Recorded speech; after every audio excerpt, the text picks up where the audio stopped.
Hey guys, thanks for stopping in, viewing the channel. Um, I'm making this video basically to help people understand how I get my reduced fare airfare. A lot of people wonder how I travel first class, business class, and it only costs me very little relative to what they would pay for an economy seat. Um, I'm going to make some videos here to try and explain and take you through the process of what you have to do and what it takes to get um, airfare really cheap. I'll give you a quick story. I'm very tall, 6'4", so I came across this method when I could no longer fit in economy. They keep squeezing in the seats on economy so tight anymore that I don't fit.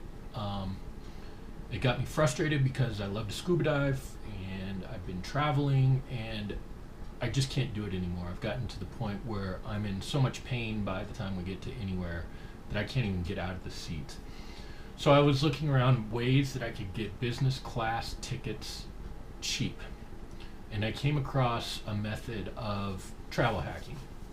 Um, Basically what I used to do is I would take my Chase Preferred card and I would spend $110,000 to get to a point where I had 110,000 points. I would save for years, putting certain purchases on credit cards, and then use my accumulated points to then go and pay for a ticket. And you can still do that. 1,100 points back then, several years ago when I was doing this, or 110,000 points would purchase a round trip airfare to maybe Cayman Islands at $1,100.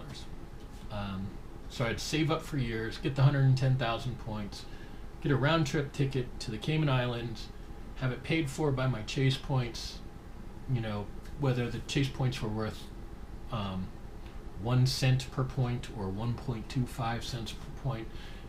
It all really doesn't matter. The value was crap. And I was doing that wrong, and I did it wrong for years. The value from cards like Chase Preferred, or Sapphire Preferred, Chase Business Inc., Amex everyday cards, they're preferred gold, they're platinum, Citibank thank you cards, which are like their prestige card and their premier card. The value that they tell you that they give you is basically they'll reimburse at about 1 to 1.25 cents per point. They'll reimburse your airfare. So again, that's about $1,100 to $1,350 for 110,000 points. So you can save up forever just to get one measly, crappy round trip ticket. What I found is the best value is to take those points, take your ultimate rewards points, take your membership rewards points that you earn from Amex, take the thank you points that you earn from Citibank, and transfer those points. You transfer them to one of their airline partners, and then the value becomes much more. Just recently, a few days ago, I purchased a ticket that was $16,000, a $16,000 one-way ticket on Etihad Airlines. It goes from basically Abu Dhabi to the United States. That ticket was $16,000. I got it for 110,000 points. That means each one of those points valued at 15 cents. 15 cents per point as opposed to 1.25 cents if you were to have them pay for it directly. The problem with this method is it is a little bit harder to get seats. You have to wait for seat availability. You have to know how to search for award seats.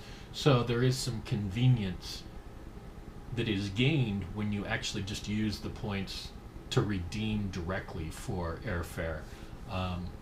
But in my case, I would rather take the extra time, look for an award seat, and then have my points transferred to that airline and pay for it and pay 1/15 or 1/10 the amount of points, go on 10 times as many trips than I would be able to do if I had transferred directly. So that's what my next series of videos is actually going to go into, is how do you transfer these points, which airlines do they go to, how it's all done, and I'm just going to give you a basic overview just to get you started. So a lot of people are going to say, well, that's great. I want to start earning points on a certain airline, or which card do I choose? I don't even know what airline I want to take. Well, there are three major cards that you can go with, three different banks: Chase, American Express, and Citibank. They all have cards which earn a different premium point. Those points are like with Amex, they're called membership rewards points. Those points can be redeemed at basically 1 cent per point on purchases or airfare, or you can take those points and transfer them to an airline. The everyday card, the gold premier rewards card, the platinum card from American Express, they all earn membership rewards that can be transferred to their partner airlines. Chase has ultimate rewards, which is similar to membership rewards. They have their own group of airlines that they'll transfer to, and their own set of cards that earn these, like the Sapphire Preferred, the Business Inc. Plus. They earn ultimate rewards. Now, those are the Sapphire Preferred, and the newest one, the Sapphire Reserve, which is a premium card. They earn ultimate rewards that are immediately transferable to airline partners, whereas they have a Freedom card, which their ultimate rewards are not directly transferable to airline partners. Those are low-line cards. If you're looking at a credit card that doesn't have an annual fee, like the Chase Freedom card, chances are those types of points will not be transferable.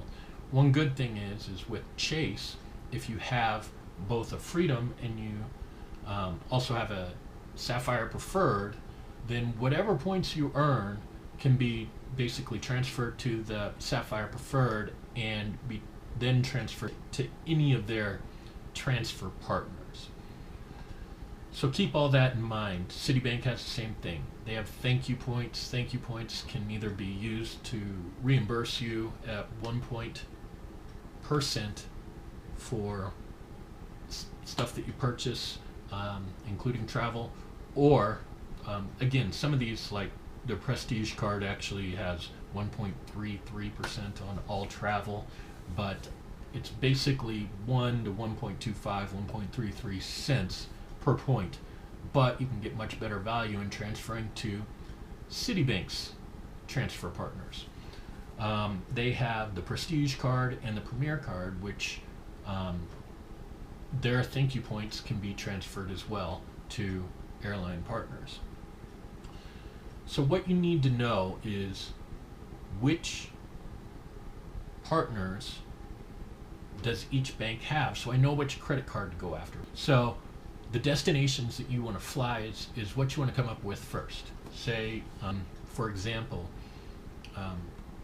I personally use American Airlines points.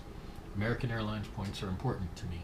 So they'll take me if I want to travel to Hong Kong, if I want to travel to the Middle East, if I want to travel to Indonesia. American Airlines points get me there. Unfortunately, none of these major membership rewards, ultimate rewards, or city thank you points transfer directly into American Airlines miles. So when I want to go for American Airlines, I've actually got to get their own card so that I'm earning their points directly. So we'll get into that aspect too, but the biggest thing to note is if you want the most flexibility, get like Amex membership rewards, Chase Ultimate rewards, or Citibank thank you points. If you're earning those kind of points, you have the most flexibility about where you want to go.